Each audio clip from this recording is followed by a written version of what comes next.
I'm very happy, Principal, to be here. And I almost didn't come. But out of the respect I have for you and this delegation, I'm here because there were some other very pressing issues which I had to attend to. They almost forced me to prioritize otherwise. So it's good, therefore, when you have paid your sins, because you know that you owe nothing and heaven is yours. So for the work that I'm doing, I've already paid my sins. I paid a lot of price. Those ones who understand can meet me during break time, will tell them. I told my colleagues in the public service, as my dear friend, Program Director said, they call me Sheng. I told them something that every time when they see me, they must never call me minister, because I'm not a minister. But when they call me Sheng, that's my clan name, they are actually speaking to the real Umzamo, who was born into public service. So I didn't want to be tempted, because in my capacity as a politician, when we speak, we always refer to people as our people, we possess them. But I was brought up at home as a prince, I was told that you say my forefathers' people. So there's a clear distinction between the two. You always know that you have a duty and a responsibility, and at the end of the day, you are going to account.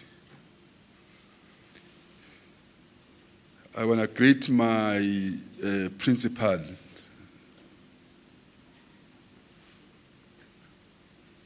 Upindile Mkhwanazi, Inkosi, the acting principal of NSG. My colleague, the deputy minister, who's going to join us shortly, Upingi Kekane.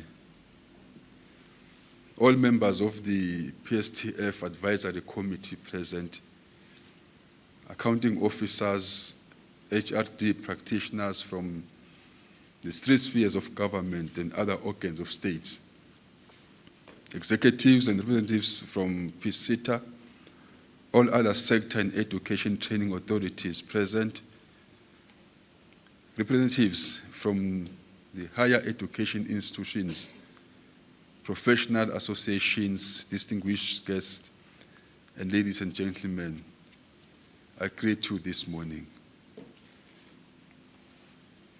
It's an honor, Principal, to stand before you this morning at the 24th Public Sector Trainers Forum Conference. Reaching this milestone is not only about celebrating longevity, but about the commitment of the forum to professional excellence as well as national development. Please pardon me in case I'm a bit slow, but I won't take much of your time. We gather at a time where across the world, governments are called and expected to do more, to deliver faster and to restore public trust, doing so while operating within the constrained resources and ever-rapid changing technological landscape. The expectation placed on public institutions has never been this higher, nor the margins of failure this smaller. Therefore, this conference theme, which is quote-unquote building public sector capacity for economic growth, digital transformation, and ethical governance, speaks directly to this moment. As the Minister of Public Service and Administration, together with the Deputy Minister, we recommend each of you for your persistent commitment to excellence in public sector education, training, and development. Our collective efforts are vital in building a capable, efficient, and responsive public service that meets the needs of our citizens and driving our national progress. Over the years, this forum has served as a beacon of sharing innovative strategies, best practices and for forging stronger networks among trainers dedicated to public service excellence. The Public Sector Trainers Forum has positioned itself as the primary networking platform used by more than 1,000 professional practitioners and training facilitators across all spheres of government. It's a practitioners forum that other management development institutes, MDIs on the African continent, view it as the best practice. As we all recognize that the main goal of PSTF is to create and maintain platforms that promotes the achievement of public sector human resource development mandates, thereby positioning HRD as a strategic focus and a core enabler of development agenda of our government. The National School of Government, NSG, which has been leading the management of the forum, is mandated by legislation to provide or facilitate the provision of education and training in the public administration. I am therefore pleased that its approach towards building state capacity, the NSG has placed significant emphasis on economic governance, strategic leadership, political leadership and oversight, as well as administrative and technical areas. Education and training initiatives are now being designed for and delivered to elected public officials, the executives and legislatures, public servants appointed, public sector leaders and employees, including traditional leaders and state-owned entities and board members alike. These are areas that have been neglected and yet the most important in ensuring that we stay on course and we are led by proper and fit individuals. I'm referring specifically to politicians, especially on the political side, because that is where we first saw the weaknesses in leadership that especially on the political side, because that is where we first saw the weaknesses in leadership that led us to an immoral culture which did not only undermine our institutions, but also weakened our systems.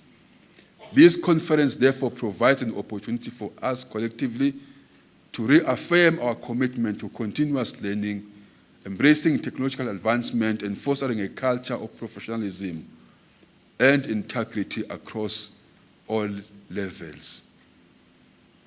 So let us find strategies to strengthen the curriculum to support a capable, ethical, and developmental state. Ladies and gentlemen, I should emphasize that a capable and innovative public sector is essential for driving our nation's developmental agenda. By investing in skills, embracing digital technologies, and upholding the highest standard of integrity, we can improve service delivery, stimulate economic growth, and foster a culture of transparency and accountability. Not to talk about these things, but doing them. Not only that, but we must also cultivate a culture of service in public service and that deep sense of duty in civil servants. Because skills and technological advancements will not get us anywhere if public servants lose these two core pillars which define a public servant, which is service and a deep sense of duty. Together, let us commit to strengthening our public institutions. Let us leverage technology and promote ethical leadership, ensuring that public sector not only meets the need of today, but is prepared for the challenges of tomorrow. Our government introduced several initiatives towards building digital capacity and skills, and the NSG and provincial academies are key partners in delivering relevant courses and programs, including digital literacy and digital leadership. Efforts are underway through partners such as Microsoft South Africa and NEMISA to equip public servants with the relevant digital skills. So, ladies and gentlemen, distinguished guests and esteemed colleagues, today I want to emphasize the importance of professionalization of the public sector. A professional public sector is the backbone of effective governance, capable of delivering quality services, upholding integrity, and fostering trust between government and its citizens. Therefore, establishing clear standards, continuous training, and technical and ethical practices, we ensure that public servants are equipped to meet the challenges of our evolving society and upholding constitutional values and principles. The professionalization of our public sector not only enhances efficiency, but also restores confidence in government institutions, ultimately contributing to sustainable development and social stability. By professionalizing the public sector, we do not only intend that for government employees in departments, but we include everyone who serves our people in different aspects.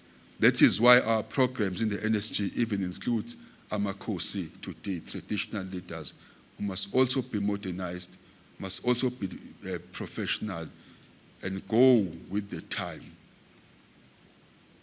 Let us also commit to fostering a culture of professionalism that drives excellence and integrity in every aspect of public sector for the betterment of our nation and its people. It's absolutely critical to advance the development and growth of human resource development and education, training, and development practitioners in the public sector. These professionals are the backbone of fostering a learning culture, driving innovation, and ensuring that our public service remains capable and responsible to the needs of our people. Facilitating continuous learning and development is essential to building skills, enhancing performance, and promoting a culture of excellence and ethical leadership. I always say and argue that it's not just today that we have a problem where we want to professionalize, because I think, principally, we must narrate our story properly. We should not suggest that public servants are never professional. They are, and they've been all the years. They were ethical. It is why everybody aspired to work for government. But up until a particular moment where unscrupulous people occupied offices, where demagogues took charge, and that is where we are today. But ordinarily, public servants have been these kind of individuals where whom all of us wanted to become. I think majority of you here, when you were asked when you were young, what do you want to become? You wanted to become a public servant, whether it's a doctor, it's a nurse, the police, or anything else. And those people were well respected in the public space. So it's high time that we call a spade and address the problem, not the referred pain.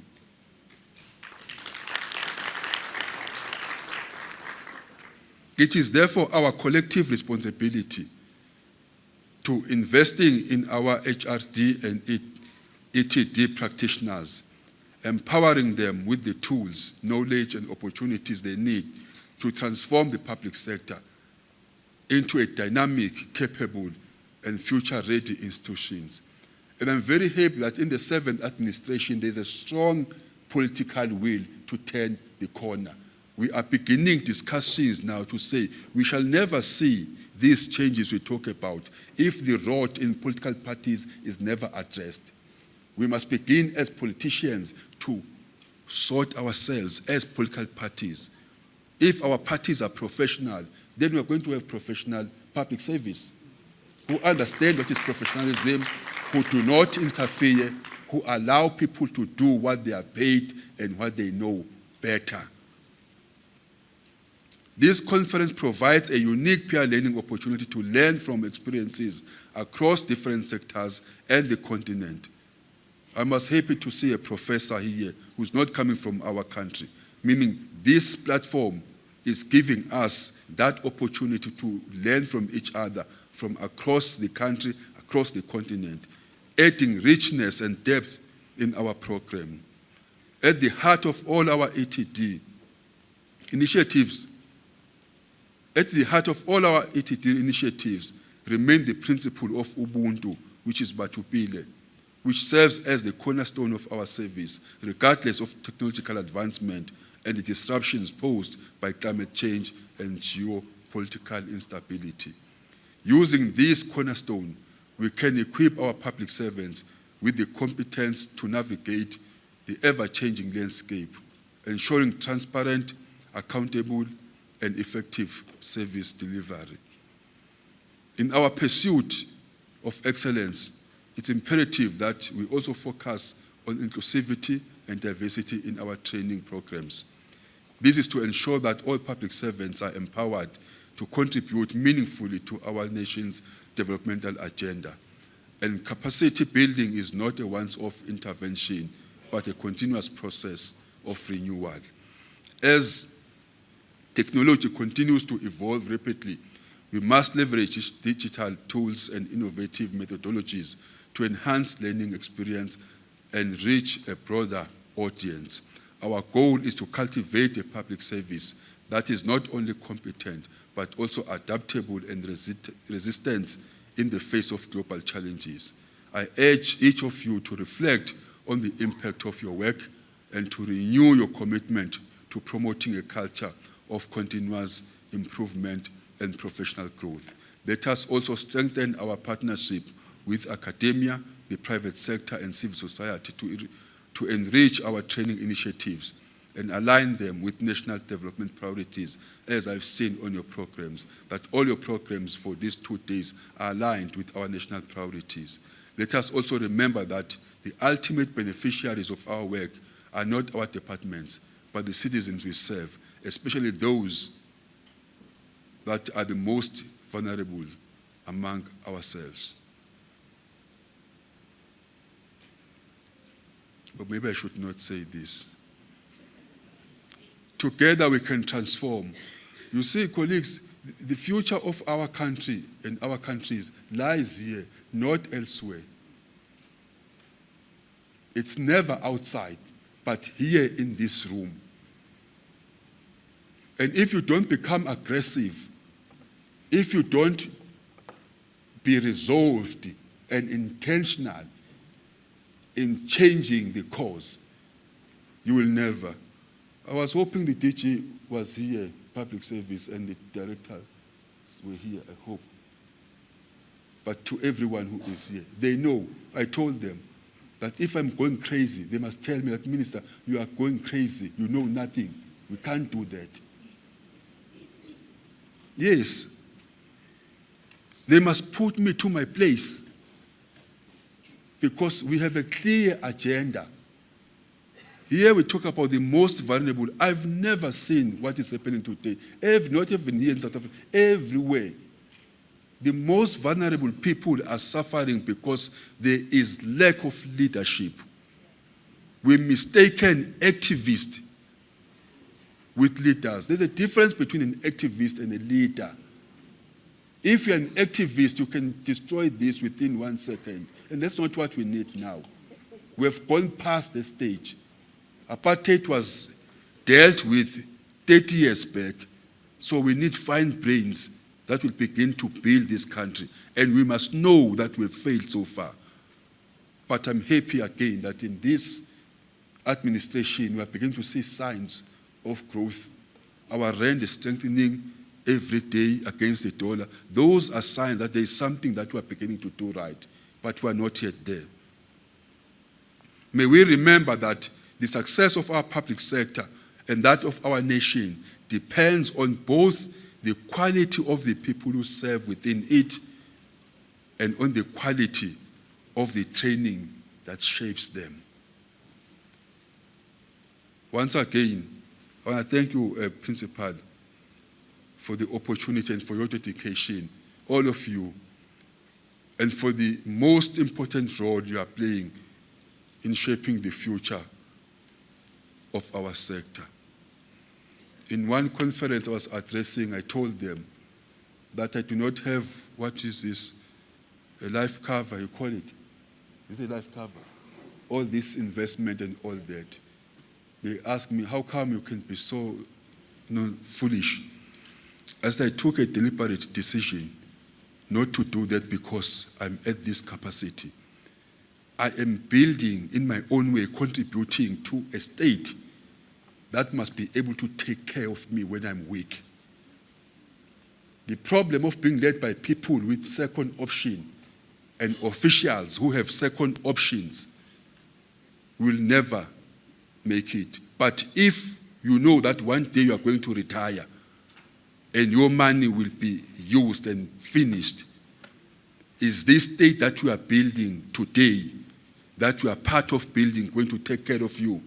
If the answer is no, that's how much work we must do.